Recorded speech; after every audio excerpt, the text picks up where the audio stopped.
Hi again. I hope you're all okay, year one. So it's no longer the Easter holidays anymore, so we've been back to our learning activities today. I'd love to see what you've been up to. I've had a couple of videos and a couple of photos, so it's been nice to see. It's such a beautiful day today. This week, story time is going to be a little bit different. So I have chosen this story, which is called The Enormous Crocodile, and it's by a very famous author, one of my favourites when I was a little girl, called Roald Dahl. Now this story is quite a lot longer than some of the stories that we've read before, so we're going to do it a bit differently. We're going to read a bit of the story today, and then tomorrow I'll read a bit more of the story, and as we go throughout the week we'll read the whole story, but we'll do a bit at a time. Okay, so I'm going to read this one for you. We'll start today. And it's called The Enormous Crocodile, and you can see him there on the front, and he has got an enormous mouth with enormous teeth too. So here is the blurb. Weirdly, the blurb for this story is on this second page and not really on the back, so this is the blurb. The enormous crocodile is planning what to have for his lunch. This foul fiend, the greediest croc in the whole river, wants to eat something juicy and delicious. His teeth sparkle like knives in the sun, and he's getting hungrier and hungrier. But what can the greedy, grumptious brute guzzle up? Beware, he's looking for someone that looks a lot like you. So let's find out more about this greedy crocodile. One of my favourite things about this story is some of the amazing words that they use. And let's see if you can hear some of those. I'm just going to close the blind so it doesn't shine on the story. There we go. So the writing is very small, so you won't be able to follow that, but you can see the pictures that have been drawn. In the biggest, brownest, muddiest river in Africa, two crocodiles lay with their heads just above the water. One of the crocodiles was enormous. The other was not so big. Do you know what I would like for my lunch today? The enormous crocodile asked. No, the not so big one said. What?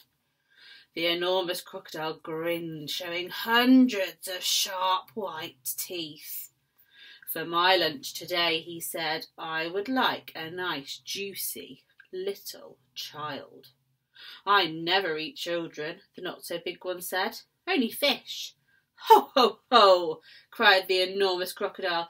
I'll bet if you saw a fat, juicy little child paddling in the water over there at this very moment, you'd gulp him in one gollop. No, I wouldn't, the not-so-big one said. Children are too tough and chewy.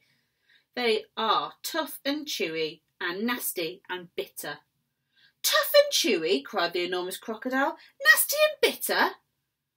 What awful tommyrot you talk. They are juicy and yummy. They taste so bitter, the not-so-big one said. You have to cover them with sugar before you can eat them. Children are bigger than fish, said the enormous crocodile. You get bigger helpings. Greedy crocodile. You are greedy, the not-so-big one said. You're the greediest croc in the whole river. I'm the bravest croc in the whole river, said the enormous crocodile. I'm the only one who dares to leave the water and go through the jungle to town to look for little children to eat. You've only done that once, snorted the not-so-big one. And what happened then? They all saw you coming and ran away. Ah, but today when they go, they won't see me at all, said the enormous crocodile. Of course they'll see you, the not-so-big one said. You're enormous and ugly. They'll see you from miles away. The enormous crocodile grinned again. All his terrible sharp teeth sparkled like knives in the sun. Nobody will see me, he said, because this time I've thought up secret plans and clever tricks. Clever tricks, cried the not-so-big one. You've never done anything clever in your whole life. You're the stupidest croc in the whole river. I'm the cleverest croc in the whole river, the enormous crocodile answered. For my lunch today I shall feast upon a fat, juicy little child, while you lie here in the river feeling hungry. Goodbye. The enormous crocodile swam to the side of the river and crawled out of the water. A gigantic creature was standing in the slimy, oozy mud on the riverbank. It was Humpy Rumpy, the hippopotamus. "Hello, hello," said Humpy Rumpy. "Where on earth are you off to at this time of day?" "I have secret plans and clever tricks," said the crocodile. "Oh dear," said Humpy Rumpy. "I bet you're going to do something horrid." The enormous crocodile grinned at Humpy Rumpy and said, "I'm going to fill my hungry, empty tummy with something yummy, yummy, yummy." "What's so yummy?" asked Humpy Rumpy. "Try to guess," said the crocodile. "It's something that walks on two legs." "You don't mean," said Humpy Rumpy, "you don't really mean you're going to eat a little child?" "Of course I am," said the crocodile. "Oh, you horrid, greedy, grumptious brute," cried Humpy Rumpy. "I hope you get caught and cooked and turned into crocodile soup." The enormous crocodile laughed out loud at Humpy Rumpy. Then he waddled off into the jungle.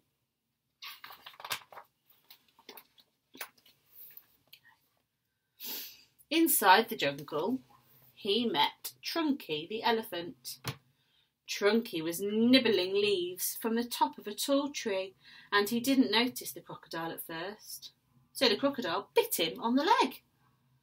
"Ow!" said Trunky in his big deep voice. Sorry, he should say, "Oh!"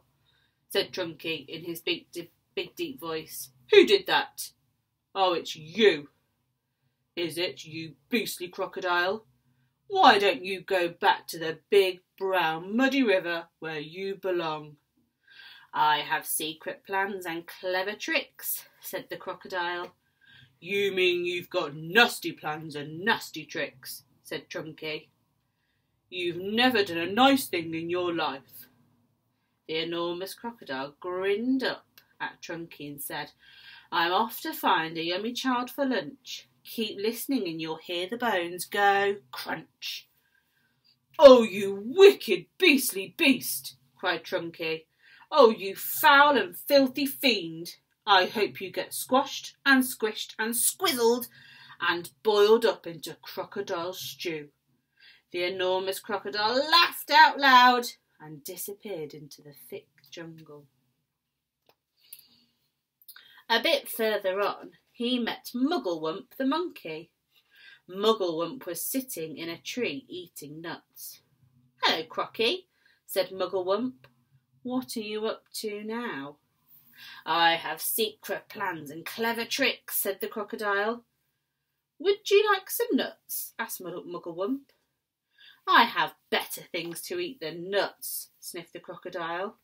"I didn't think there was anything better than nuts," said Mugglewump. "Aha!" said the enormous crocodile. "The sort of thing that I'm going to eat have fingers, toenails, arms, legs and feet." Mugglewump went pale and began to shake all over. "You aren't really going to gobble up a little child, are you?" he said. "Of course I am," said the crocodile. "Clothes and all.